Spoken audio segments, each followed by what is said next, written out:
Guys, deluded Gouda. Now, I don't know the course of this video, the point of this video, if it makes any sense, so forgive me.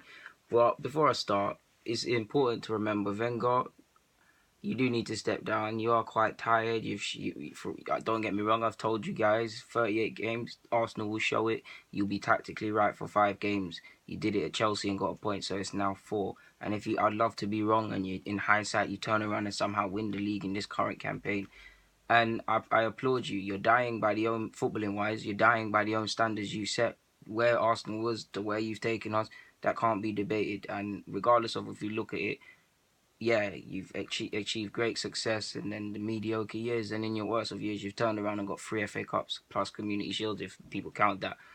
But like I said, the key thing, you've gone stale, you've fallen off. The tactics at Liverpool, the tactics at Watford. I'm not gonna go into depth on them. The tactics, time and time again. Don't get me wrong. Stoke was the players' faults. Tactics were cool. Players should have gone and done it. And half the time, the players need to do their thing and turn up more. And we know about the people at the top of the club. Everybody connected to this club needs to walk away in that standards. But Wenger, I just can't understand some things, bro. Like, Wenger, you're the father, but I just can't understand some things. When Fergie was getting on a bit, the purse strings got tightened. People are going to stop with the Wenger, going OTT with the Wenger stuff. When I believe, personally, he's done great things, but I believe 06 to 012/13, the best period of him. People are going to be very ashamed of how they've spoken of the man when they look back at that period, especially, and his period as a whole. But Wenger, I don't understand it. We've got through the period. You spoke about saving money. You always speak about, or everybody speaks about, we've got the cash to do this and that. We went and spent 50 odd million on Lacazette. Ozil wasn't cheap, and neither was Alexis. Well, it was a cheap deal by the quality standards of the player. But yeah, when Fergie was getting on a bit, which I'm trying to say, allude to, when Fergie was getting on a bit, the purse strings got loosened a bit. He was a bit more thingy with the piece. Fair enough, Van Persie's unique case, because only Arsenal will get themselves in that predicament the last year of his, pardon me, of his contract, and then sell him to that. But once Fergie saw that, he's like, yes, Van Persie had, if we look at it from a non-biased point of view, yes, he had the goal scoring things and he was unstoppable and he was really in a purple patch for them years that they bought him, and it was backed up when they signed him. But he had a mad injury record. They could have won out and got several other strikers. He wasn't going to provide longevity and things like that. He was only going to provide a year or two or so at best, which he did. But he went and done it, the end goal. So I can't understand it. Why do you still differ and stuff? Kante was there to be done. All of these signings were there to be done. You have to be aggressive.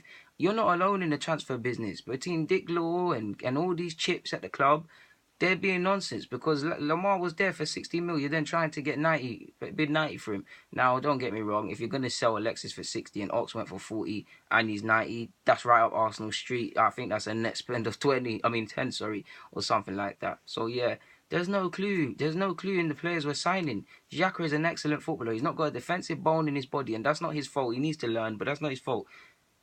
What he was talking about, adding the steel and things, and he can still add that, which he is. He's not a defensive mid. One, he's not got a defensive bone in his body. Two, if you sign these sort of players, or a player in general, you need a system where you're going to get the best out of him. You have to meet the player halfway. He has to adapt, which he's doing, but you have to meet him halfway. There's not really any runners behind him. You know he's not the most mobile, so why isolate him? You signed Ozil. You didn't build a side around him. Not to be up Jose Mourinho's bum, but if we look at Jose, he identified, I need to free up Pogba in a more attacking sense. So let me let me sign someone. He signed Matic. Pogba's now free. You see in certain things now. You get where I'm going. We're not signing players with a clear mandate. We're freestyling. You can identify if a player is technically great and technically excellent 9 times out of 10 or 8 times out of 10 recently. But there's no system. You're setting players up to fail. You've been doing this for a while. Freestyling now. Do you remember a time when Wenger would actually set into games and we got onto him, which was still valid? He would just set out to play the Arsenal way regardless of who we faced, and we would have great possession and turn up and actually have a go of it. One counter bang. We all remember them heartbreaks, especially against Chelsea. We remember them. You remember when Wenger used to take off defensive mids and defenders to put on more attackers? Yes, we used to call him tactically naive and all of this, but he was brave. Now, I'm not saying he's not brave, but between the players and him, there's no clue. There's no clue what we're doing out there. You're bringing on Giroud so he can get games. You're starting players just so they can start for the sake of it. We're freestyling. We don't know how we're trying to play big games. We're not playing stylish football. This urban myth that Arsenal create all these chances, I'd love to see them create some for Lacazette. It's just nonsense. Like this three at the back, we don't need to force it. It can be an Arsenal that's used, just a component that's used that we can go into in games if we need to change or set up rigidly in certain games. Four at the back. You said we was going to do it. Why force it? Again, I promised I wasn't going to go into try and talk about Watford. But when we're chasing the game, you could have went four at the back on a quick one. There was a game last year, I can't remember who, but just to illustrate the point, you could have brought on Ox. Again, the point's dead because I can't bring up the game. But there was a time you could have brought on Ox at right back to just as a right back to get more stuff going down our right hand side.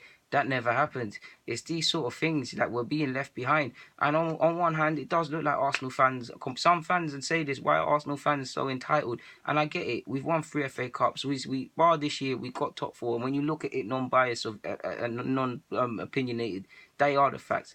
But try being dangled this carrot time and time again of you're going to champs, you're going to be buying, you're going to do this. And you're seeing the soap opera that Arsenal have become. You can't blame some fans for getting disgruntled. I'd rather the club which I already know. I'd rather the clubs tell me they're not on piss, like they're not on nothing, like they don't want to win. I'd rather that, because there's more, I can be at peace. Is when you dangle this carrot and you give me just enough to get excited, and when I'm excited enough, you pull that carrot back, and then you fling it out a bit more, and then you do that. That's what Arsenal have been doing. You tease us with the Lacazettes, the Alexis, the Ozils, all we're trying to do this. My dream is to bring Arsenal to this. We want to do this. We've got war chest, this, that, and the third. It's nonsense. I hate to sound like a know-it-all, but I told you guys, we cannot go into this season with the same nonsense. You see in Alexis, Ozil, all these contract nonsense. Wenger's now come out and said, "Oh, I think the environment last year with the contracts was a problem." Yes, it was, mate. Yes, it was. It's a cop out by you, but yes, it was. Like, I could tell you this. You could tell you this. You don't need to be an expert. Like, but it's all in the life of an Arsenal fan, I guess. It's all in the life. Guys, deluded goon. I'm signing out. There's really not much more to be said on that front. Like I said, I'm out.